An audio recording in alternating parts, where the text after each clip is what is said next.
चलो कुछ मसालेदार देखते हैं। जब आप 2016 के साल में परेशान थे, हताश हो रहे थे, तो तथ्यों को ढूंढने के लिए आप भारतीय मीडिया के अखबारों चैनलों का सहारा लेते होंगे। बिल्कुल। तो क्या आपको उस वक्त या इस वक्त भी तथ्य नहीं मिल रहे थे आपको? नहीं, तथ्य तो थे, बस उनको हाईलाइट नहीं किया जाता था। कैसे?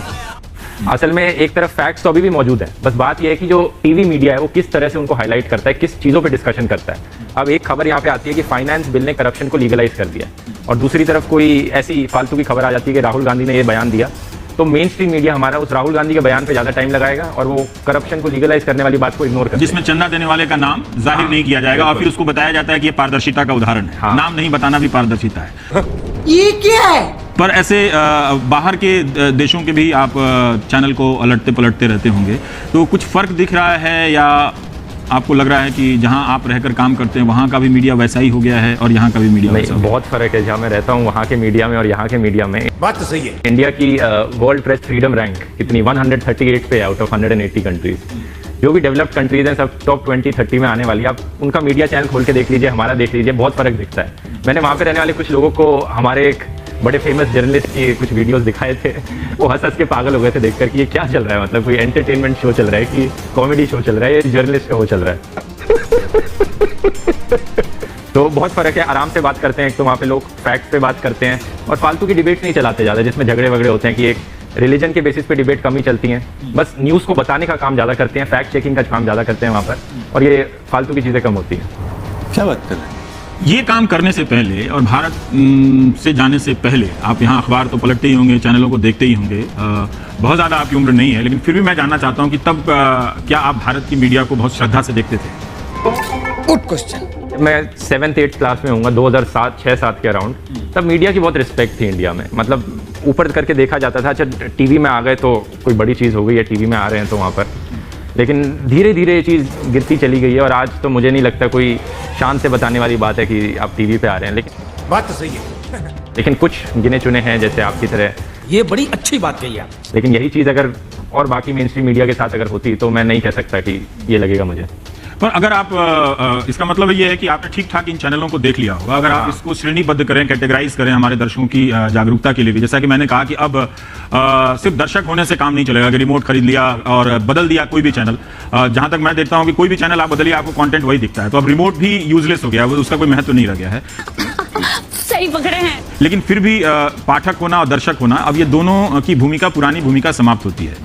हम लोगों की भी एक भूमिका बदल रही है कि बहुत सारे संदर्भों को लेकर बात करना पड़ता है, तब जाके एक तस्वीर सेकेंडरी और तीसरे प्रकार के सोर्सेज से। लेकिन फिर भी क्या ज्यादा बुराइयां आपको भारत के टेलीविजन में आपको नजर आई कि ये नहीं होना चाहिए था? जूम करो।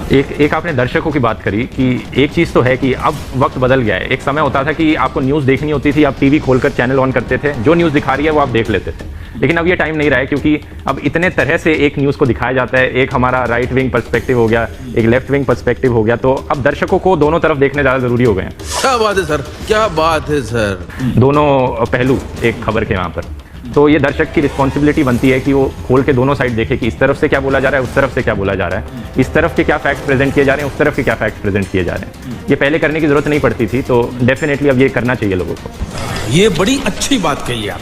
जो रिलीजियस धार्मिक मुद्दों पर जो डिबेट होते हैं, वहाँ भी हमने पढ़ा है कि जैसे अमेरिका में देखिए तो एक तरह की एक वाइट सुप्रीमेसी की बात आ रही है, रंगभेद एक नए तरीके से उभर रहा है।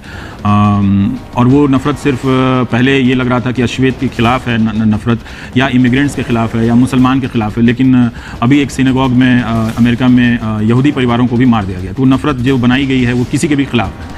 पर मैं थोड़ा सा ये जानना चाहता हूँ कि भले वहाँ के टेलीविजन में नहीं हो, पर वहाँ के पॉलिटिक्स में तो होगी ये बात, तभी जिस तरह से यहाँ के पॉलिटिक्स में है। अभी पता चलेगा कि एक बहुत सारे ऐसे छोटे छोटे बबल्स क्रिएट हो रहे हैं और लोग पोलराइज और हो रहे हैं। इंडिया में मीडिया उसको और ज़्यादा डिवाइड को फैला रहा है, लेकिन बाहर नॉर्मली ये सोशल मीडिया ये काम कर रहा है। बात तो सही है।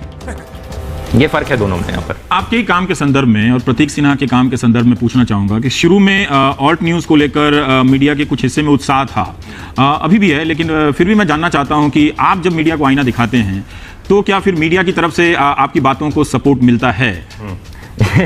ये तो मतलब डिपेंड करता है ना, मीडिया के अगेंस्ट मैं बोलने लग गया तो क्यों सपोर्ट करेगी वो media. You are right bro. In fact वो आवाज़ को दबाने की कोशिश करती हैं। अभी जैसे एक टीम ह्यूमन है, उसका चैनल है, वो बहुत ज़्यादा मीडिया की जो हिपोक्रेसी होती है उसको एक्सपोज करता है। वो उन्हीं की क्लिप्स लेकर दिखाता है कि देखो इस बंदे ने तब ये बोला था, अब ये बोल रहा है, अब इसका वो बदल गया है, ओपिनियन बदल गया एकदम से। उसके चैनल को उन्होंने कॉपीराइट स्ट्राइक किया, पूरा बंद करने की पूरी कोशिश करा रखी है उन्होंने।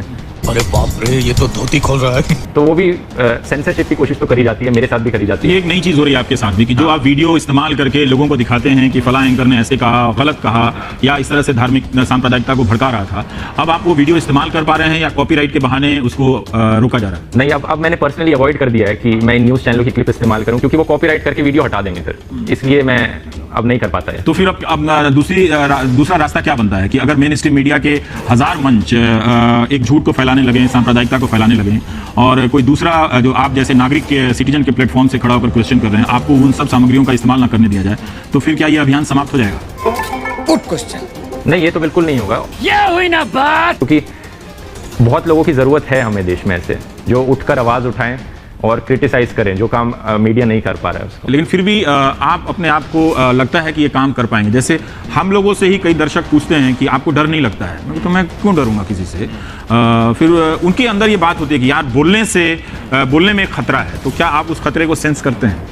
नहीं, ये तो एक माहौल बनाया गया है। ये इनकी जो ट्रोल आर्मी है, ये गालियां देती है, कमेंट्स में ये गालियां देगी, धमकी देगी वहाँ पर, लेकिन उनका तरीका है ये सेंसरशिप करने का। हालांकि कुछ हद तक ये सही भी बैठता है, वो जो एक्चुअली में जब कुछ हो जाता है अनफॉर्चुनेट, लेकिन ज़्यादातर टाइम ये क्या बोलूँ, सिर्फ बोलते ज़्यादा हैं, ये कुछ करते नहीं हैं। ये बढ़िया था गुरु। तो बहुत लोग जानना चाहते हैं कि आप कहाँ रहते हैं, तो मैं कहीं पढ़ रहा था कि आप बताना नहीं चाहते हैं, तो क्या ये उसका हिस्सा है कि महफूज रखने का, प्रोटेक्शन का एक हिस्सा है?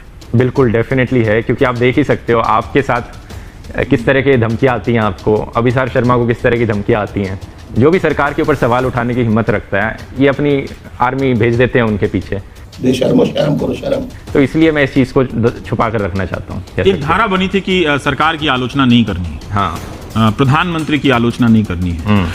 आप बाहर के मुल्कों में, हम तो यहाँ ट्रंप का देख रहे हैं उदाहरण, अगर उनका अगर समर्थक मीडिया है तो उतना ही सख्त और पावरफुल मीडिया भी है, लेकिन भारत में इतना बड़ा CNN जैसा या न्यूयॉर्क टाइम या वॉशिंगटन पोस्ट जैसा कोई इस तरह से क्वेश्चन करने वाला बड़ा संस्थान नहीं दिखता है, जबकि कभी कभी खबरें छप जाती हैं वहाँ भी।